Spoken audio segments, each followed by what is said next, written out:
6 mois après avoir jeté une lumière crue sur les coulisses inavouables du football européen, les Football Leaks font leur retour et c'est ce dont nous allons parler ce soir pour le retour sur nos enquêtes avec l'un des journalistes à l'origine de ce scandale international, Michael Hajdenberg. Bonsoir. Salut Mika. Alors, à l'instant même où on se parle, on vient de mettre en ligne sur Mediapart avec nos partenaires de l'EIC, qui est le consortium, on rappelle, de journaux européens, une douzaine de journaux qui sont à l'origine de l'affaire des Football Leaks. On vient de mettre en ligne donc un papier qui est titré « Évasion fiscale, un document implique le Paris Saint-Germain ». Est-ce que tu peux nous dire, Mika, de quoi il en retourne ? Oui, c'est un nouveau document et qui est original en fait parce que jusqu'à présent, dans les Football Leaks, on avait vu que les clubs et les sponsors étaient très protégés. C'est-à-dire qu'on a mis en cause un certain nombre de joueurs dont on avait vu qu'ils avaient ouvert des structures offshore dans des paradis fiscaux pour cacher l'argent et ne pas avoir à le déclarer aux administrations fiscales. C'était notamment l'affaire Ronaldo, le plus emblématique. Ronaldo était le plus emblématique des joueurs parce que c'est le plus connu, mais c'est le cas de beaucoup d'autres. Et là, on a découvert à partir d'un autre joueur qui s'appelle Ángel Di María, qui est une star pour ceux qui aiment le football. C'est un joueur argentin qui a été finaliste de la Coupe du Monde, qui a gagné la Ligue des Champions, qui est arrivé au Paris Saint-Germain en 2015. C'est un des plus gros transferts de l'histoire du championnat français. Et donc, on a suivi ce fil depuis le début des Football Leaks, en fait, parce qu'on avait découvert à l'époque que, comme ces autres joueurs que tu citais à l'instant, en fait, il avait caché une partie de ses revenus qui sont ceux du droit à l'image. Le droit à l'image, c'est quoi? C'est ce qu'il gagne grâce aux sponsors, grâce aux publicités qu'il tourne, grâce à l'image en fait qu'il vend de lui-même. Donc quand on les voit dans des pubs pour des voitures, pour des boissons énergisantes, du coca ou autre, peu importe, ils gagnent des sous. Ils gagnent de l'argent et c'est cet ça les droits. il disparaît en fait. Parce que l'argent qui est versé par un club, le salaire, en fait, on ne peut pas le cacher. Celui-là, il faut bien le déclarer à l'administration fiscale. Les footballeurs ont de la chance. Souvent, ils ont des régimes fiscaux très avantageux. Mais ils ont en plus, pour les plus connus d'entre eux, parce qu'un inconnu ne va pas tourner dans une pub, des revenus supplémentaires très importants qui sont versés notamment par des grands équipementiers comme Adidas ou Nike. Et là, Ángel Di María, donc, qui est un joueur fameux dans le monde entier, il a touché de l'argent et à l'époque, lors de la première salve des Football Leaks, on avait découvert qu'il avait ouvert une société au Panama. Grand paradis fiscal. Grand paradis fiscal. Rendu célèbre par les Panama Papers. Tout à fait. Et qu'à l'époque, donc, il avait dissimulé probablement de l'argent là-bas, mais on n'avait pas de montant, on n'avait rien de plus précis. Et bien évidemment, il avait refusé de nous répondre, ce qui laissait soupçonner qu'il n'avait pas déclaré l'argent qu'il avait mis là-bas aux administrations fiscales.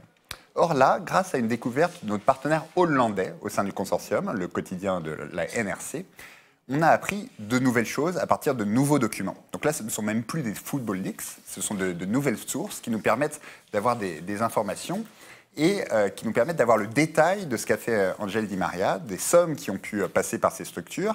Et il a fait pour ça un schéma assez classique, c'est-à-dire que généralement les footballeurs passent par une société qu'on appelle une société taxi, une société écran, une coquille vide en Hollande, qui est en fait un prétexte et qui va permettre que les sponsors versent l'argent là-bas. Adidas en général verse l'argent en Hollande, comme ça ils disent nous, ce qui se passe après, on n'en sait rien. C'est dans l'Europe, la Hollande, donc... Exactement. C'est une fiscalité avantageuse, il y a une certaine opacité. Et puis ensuite, l'argent, on sait qu'il part aux îles Vierges britanniques, Panama ou tout autre paradis fiscal.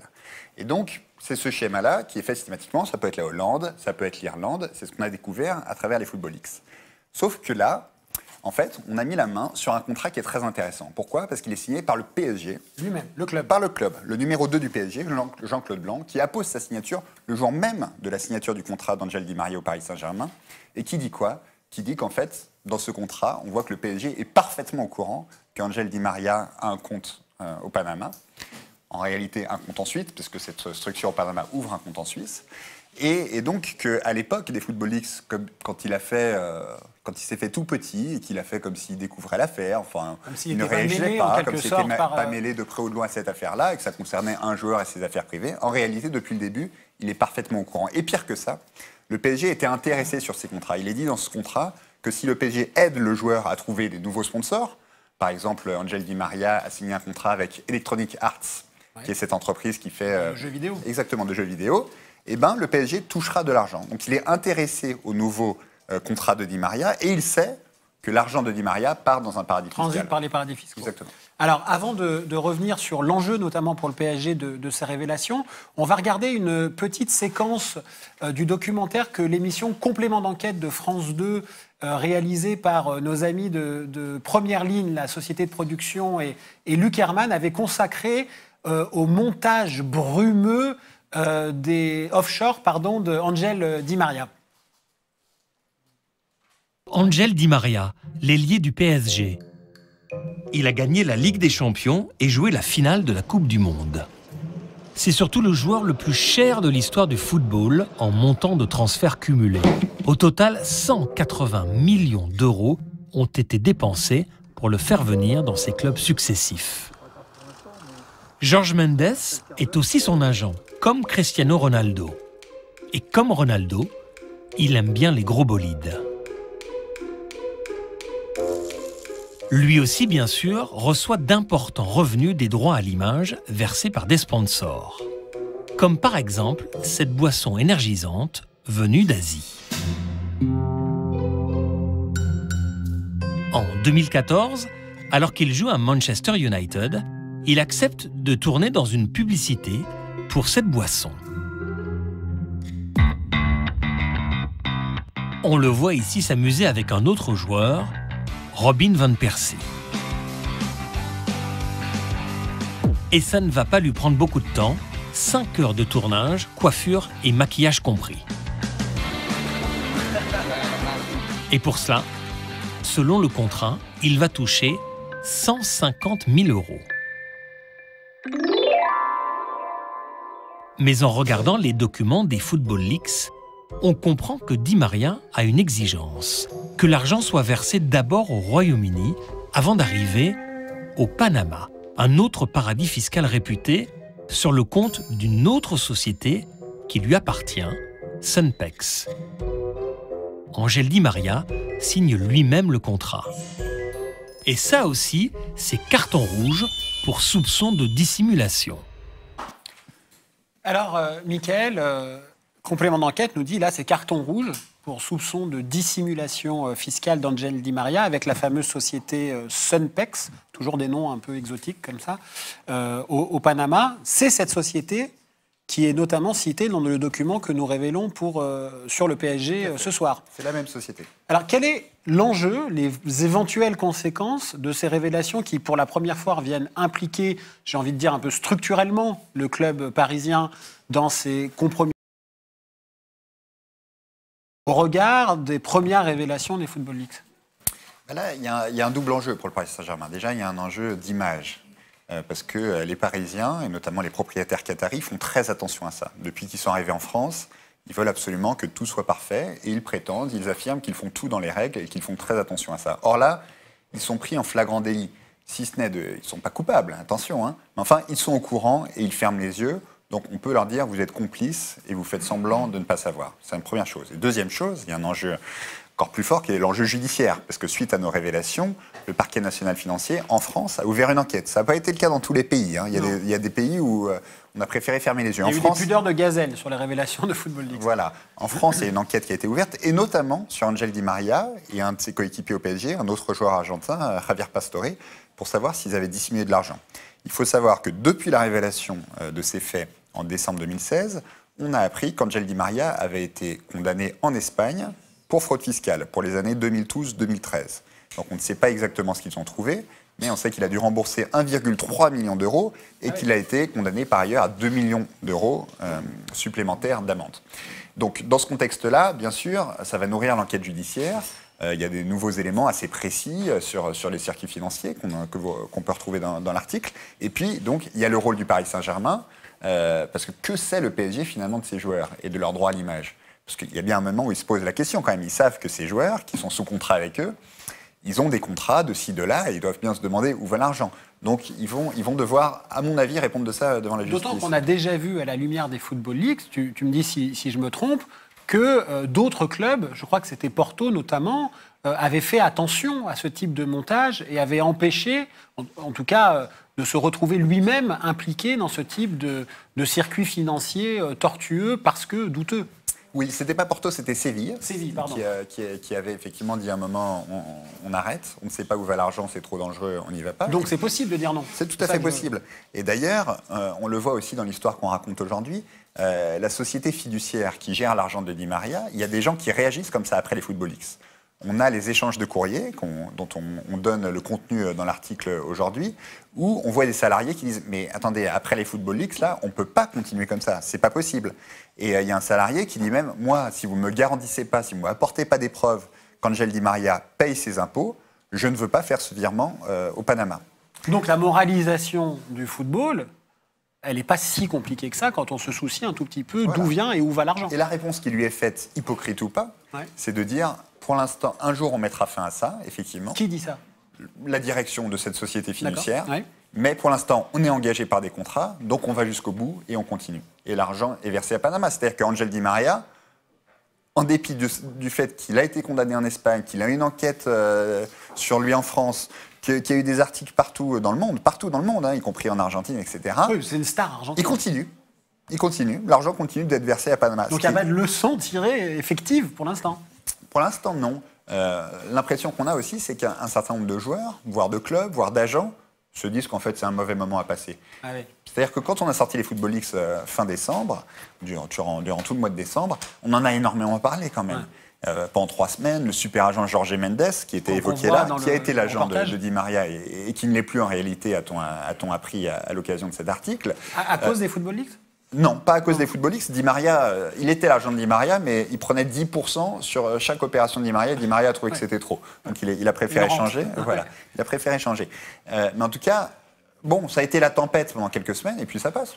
Les types restent dans le circuit, ils continuent d'être des agents, ils continuent d'acheter, ils ne sont pas blacklistés, ils ne sont pas condamnés. Donc finalement, business as usual.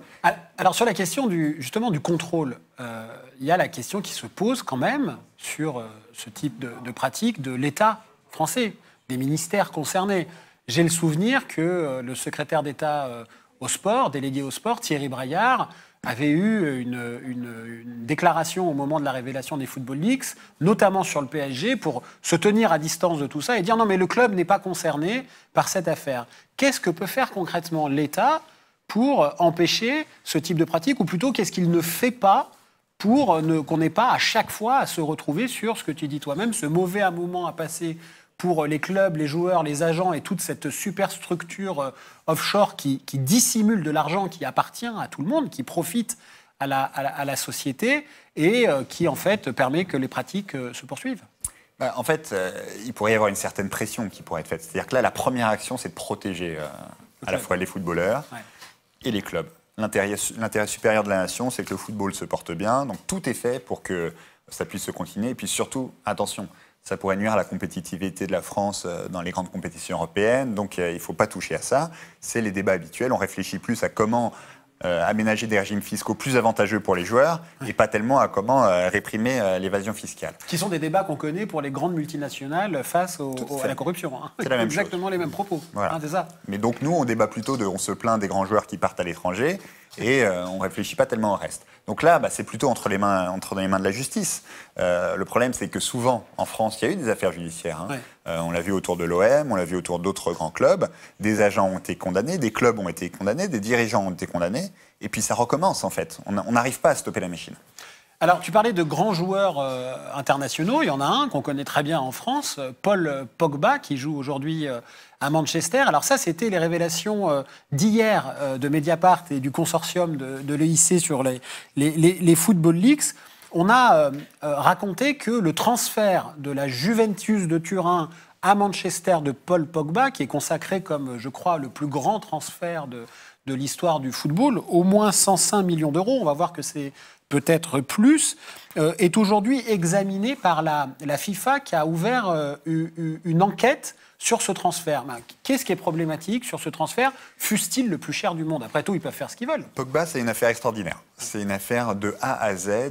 Tout ce qu'on a découvert et lu sur le sujet depuis le début est incroyable parce que c'est un talent fou qui est né à l'âge de 13 ans, qui a été découvert et depuis, il est entre les mains d'agents qui se battent pour lui arracher ses droits, pour se faire le plus d'argent possible sur son dos. Et donc, c'est quelqu'un qui vit une carrière incroyable. C'est-à-dire qu'il est la proie d'intérêts. C'est ça. On ne va pas dire que ce n'est pas pour l'innocenter ou dire qu'il est naïf et qu'il ne comprend rien à ce qui se passe, mais à travers lui, c'est toute l'histoire du football qu'on peut résumer. Et là, on découvre un nouvel élément qui est absolument fascinant. C'est-à-dire qu'il y a un agent très connu qui s'appelle Raiola, Mino Raiola, qui est aussi l'agent de Zlatan Ibrahimovic ou de Balotelli, et qui a réussi à mettre la main en quelque sorte sur Pogba dans les années 2010.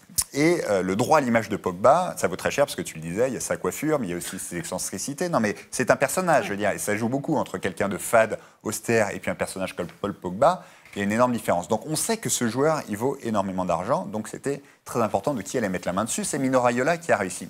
Et Mino Raiola, il réussit une performance, mais qui est incroyable. C'est-à-dire que le type, il est juste agent de joueur. Il ne paye pas de mine, hein. On le mettrait sur un terrain de foot, je ne pense pas qu'il tiendrait 5 minutes. Pas le physique. Mais c'est pas que le physique, c'est l'intelligence de jeu aussi.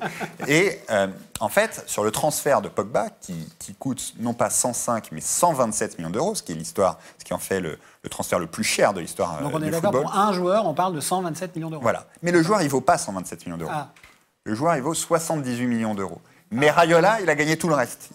Ça fait 49 millions d'euros. Voilà, 49 millions d'euros sont allés dans la poche de Raiola sur un transfert. C'est-à-dire qu'il a réussi à faire 40% sur ce transfert, sur la valeur du joueur. La Juve, au début, estimait que ce joueur valait 72 millions d'euros. Sa valeur nette, elle estimait qu'elle voulait le vendre à 72 millions d'euros. Du joueur seulement, sans les commissions, etc. Et lui, finalement, au final, il se fait 49 millions d'euros. Et le contrat qu'on a découvert est incroyable. Parce que c'est un contrat, en fait, qu'il signe avec la Juventus de Turin, où on lui demande de faire monter les enchères, c'est-à-dire de faire que le joueur soit vendu le plus cher possible. Et alors là, il va avoir un travail de bâcleur pendant des années qui est absolument incroyable. Il vend son joueur comme si c'était une merveille. C'est un bon joueur, hein, Pogba, je ne dis pas le contraire, mais juste, il va dire, voilà, si un tel a été vendu 100 millions, en l'occurrence Gareth Bale, lui, il en vaut au moins le double. Pogba, c'est le Salvador Dali du football. C'est des déclarations à l'emporte-pièce comme ça, n'en plus finir. Et donc, il est l'agent pour la Juventus. Il faut qu'il vende le joueur le plus cher possible. Sauf que, et c'est la folie de ce qu'on raconte, il est parallèlement l'agent de Manchester United. Ah, il est intéressé du côté du vendeur et de l'acheteur. L'acheteur. C'est ce qu'on appelle un conflit d'intérêt. Voilà. Il se trouve qu'il est aussi l'agent du joueur, c'est-à-dire qu'il a la triple casquette. Donc à la fois, il doit avoir un salaire le maximum pour Pogba et à la fois le moins cher possible pour Manchester. Et à la fois, dans l'intérêt de la Juve, il faut qu'il vende le joueur le plus cher possible et dans l'intérêt de Manchester, quand il se met de l'autre côté, le moins cher possible. Alors, bizarrement, la triple casquette, c'est autorisé en Angleterre, mais à condition de le déclarer. Et que tout le monde sache un petit peu ce que fait la personne qui est en face. Ouais. Et visiblement, vu les courriers qu'on a vus et vu l'enquête qui a été lancée par la FIFA, il semblerait que Manchester n'ait pas été informé du fait qu'il avait cette triple casquette, c'est-à-dire qu'en fait, en réalité, il jouait pour la Juventus de Turin d'abord et avant tout, parce que ça lui faisait monter son jackpot à chaque fois que le montant augmentait du transfert. Alors ce sera ma dernière question. On a vu une FIFA qui était engluée elle-même dans les scandales de corruption, une immense difficulté interne, intrinsèque à régler ce type de problème. Est-ce qu'on peut faire confiance à une enquête ouverte par la FIFA sur ce type de pratique? C'est là que le rôle des médias est très important. C'est-à-dire que la FIFA a tendance à enterrer les enquêtes. Ouais. Mais elles sont lancées. Hein. On a trouvé plein de traces dans les Football Leaks d'enquêtes qui avaient été lancées, sauf qu'on n'entend plus jamais parler. C'est fait dans le secret des dieux. D'ailleurs, aujourd'hui, il suffit d'appeler la FIFA pour savoir où vous en êtes. Ah non, on ne donne pas de renseignements sur des cas pratiques. Ah bon, mais alors en théorie, qu'est-ce que risque Mino Raiola? Ah non, on ne donne pas d'informations théoriques. C'est-à-dire que bon, en fait, le service communication de la FIFA, c'est pas trop fatigant, il suffit de dire qu'on ne donne pas d'informations.